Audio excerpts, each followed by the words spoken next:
Mengapa banyak investor asing lebih memilih Vietnam dibandingkan Indonesia sebagai lokasi investasi? Pertanyaan ini muncul karena tren global sedang berubah. Setelah pandemi COVID-19 dan perang dagang Amerika Serikat dengan China, perusahaan multinasional mulai mencari negara alternatif untuk mendirikan pabrik. Strategi ini sering disebut China Plus 1, yaitu mencari satu lokasi produksi tambahan selain China agar rantai pasok tetap stabil.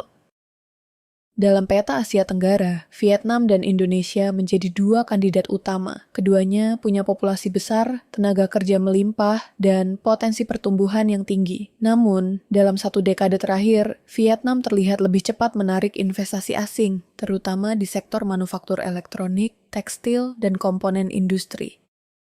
Hari ini, kita akan membahas secara lengkap faktor-faktor yang membuat Vietnam menjadi magnet investasi, sekaligus meninjau apa saja potensi dan tantangan Indonesia. Tujuannya bukan sekadar membandingkan, tetapi melihat bagaimana negara berkembang bisa belajar satu sama lain untuk meningkatkan daya tarik di mata investor global. Bagian 1, Sejarah Reformasi Ekonomi Vietnam. Untuk memahami keunggulan Vietnam, kita perlu menelusuri sejarah kebijakan ekonominya. Pada tahun 1968, Vietnam meluncurkan kebijakan bernama Doi Moi, yang artinya pembaruan. Pemerintah saat itu memutuskan untuk meninggalkan sistem ekonomi tertutup yang mirip dengan Uni Soviet, lalu beralih ke ekonomi pasar terbuka. Langkah-langkahnya sangat progresif. Mereka mendirikan zona ekonomi khusus, memberikan insentif pajak jangka panjang, dan memangkas birokrasi perizinan. Investor asing yang sebelumnya enggan mulai masuk, terutama perusahaan Jepang, Korea Selatan, dan Amerika Serikat. Vietnam juga melakukan investasi besar di bidang pendidikan vokasi agar tenaga kerja lebih siap bekerja di sektor manufaktur. Dari tahun ke tahun, Vietnam konsisten mencatat pertumbuhan ekonomi di atas 6%. Sementara Indonesia juga melakukan liberalisasi ekonomi sejak Orde Baru, namun kebijakan investasi di Indonesia lebih sering berubah-ubah mengikuti dinamika politik dalam negeri. Di mata banyak investor, kepastian kebijakan menjadi salah satu alasan utama memilih Vietnam. Reformasi ekonomi inilah yang menjadi fondasi pertumbuhan industri Vietnam hingga sekarang. Bagian 2, Biaya produksi dan efisiensi tenaga kerja. Salah satu daya tarik utama Vietnam adalah biaya produksi yang lebih rendah dibanding Indonesia. Upah minimum di Vietnam berkisar antara $150 sampai $170 per bulan. Di Indonesia, terutama di kota besar seperti Jakarta, upah minimum mendekati $300 per bulan. Bagi perusahaan padat karya seperti tekstil, sepatu, dan elektronik, perbedaan biaya ini sangat signifikan. Mereka bisa menghemat jutaan dolar dalam skala produksi massal. Selain itu, pemerintah Vietnam serius membangun pelatihan kerja. Banyak lulusan sekolah vokasi yang sudah terbiasa dengan standar produksi perusahaan Jepang dan Korea Selatan. Produktivitas tenaga kerja pun meningkat pesat. Data dari Japan External Trade Organization menunjukkan bahwa Vietnam menjadi salah satu tujuan utama relokasi pabrik yang sebelumnya berbasis di China. Ini tidak hanya karena upah lebih murah, tetapi juga karena kualitas kerja yang semakin baik. Biaya produksi yang kompetitif menjadi faktor penting dalam keputusan investasi jangka panjang. Bagian 3, Infrastruktur logistik dan kawasan industri. Selain biaya tenaga kerja, infrastruktur logistik Vietnam berkembang sangat cepat. Vietnam membangun pelabuhan internasional modern seperti Hai Phong dan pelabuhan di Ho Chi Minh City. Infrastruktur jalan tol dan rel kereta api menghubungkan kawasan industri langsung ke pelabuhan, mempersingkat waktu pengiriman barang. Kawasan industri di Vietnam dirancang terintegrasi. Investor cukup menyewa lahan siap pakai dengan fasilitas listrik, air, dan gas yang stabil. Prosedur perizinan lebih sederhana dibanding banyak negara lain di kawasan. Sementara di Indonesia, kawasan industri seperti Cikarang dan Karawang sudah berkembang pesat. Namun, di luar Jawa, biaya logistik sering lebih tinggi, dan akses infrastruktur belum merata.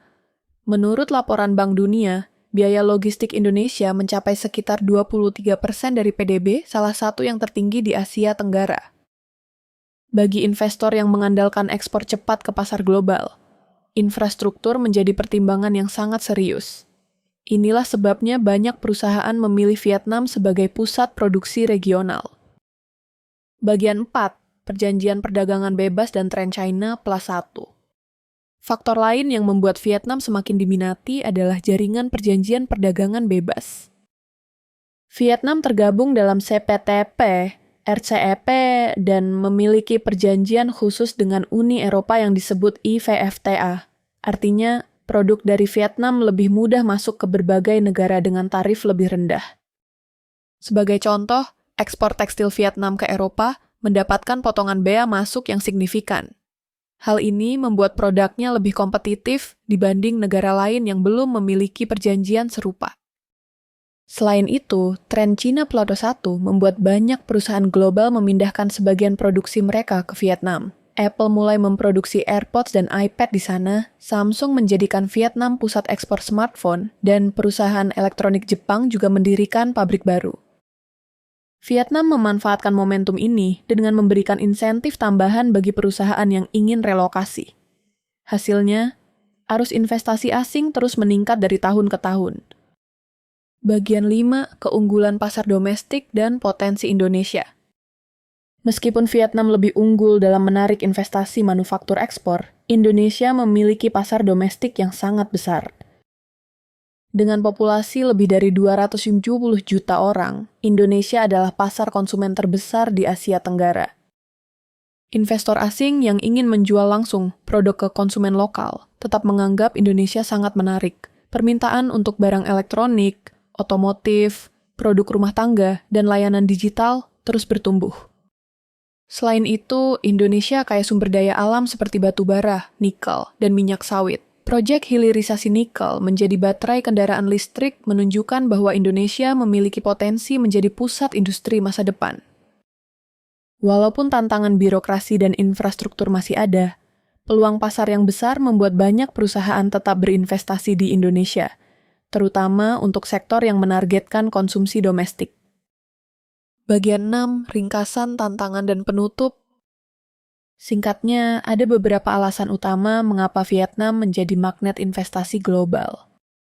Biaya produksi yang lebih murah, kebijakan investasi yang stabil, infrastruktur logistik yang maju, akses perjanjian perdagangan bebas yang luas, tren relokasi industri dari China. Di sisi lain, Indonesia memiliki keunggulan yang tak bisa diabaikan. Populasi besar dan konsumsi domestik yang kuat.